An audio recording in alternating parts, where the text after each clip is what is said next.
ময়মনসিংহ হালুয়াঘাট থানা ধারাবাজার বীরগুসিনা গ্রামের এক ছেলে নাম হুসাইন। সে আহমদ মিয়ার বাতার বেড়ার ঘর ভেঙে ঢুকে পড়েছিল এবং আহমদ সাহেবের বউয়ের সাথে ফাস্টেন্সটি করে এবং ভেড়া ভেঙে বেরিয়ে পড়ে। এই ঘটনায় আহমদ সাহেব ক্ষিপ্ত হয়ে এলাকার গণ্যমান্য ব্যক্তিদের সাথে পরামর্শ করে হুসাইনকে কি করা যায়, এবং এলাকাবাসী হুসাইনকে দেখে ভয় পায় এবং নাম শুনেও ভয় পায়, কারণ সে হচ্ছে এলাকার, তাকে দেখে সবাই ভয় পায়।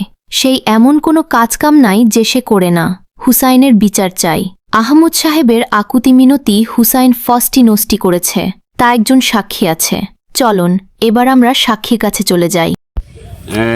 আমার খালা অত্যাচার করে বিরাট। এই আহমদ বেটারে সাজ দে না, এই খালি দৌড়াই দেয় ঘরতে, বিরাট অত্যাচার করতেছে। বিরাট আমার খালার অত্যাচার করতেছে। খালা শান্তিতে থাকতে পারে না। মানে এই বিচার চাই, বিচার চাই।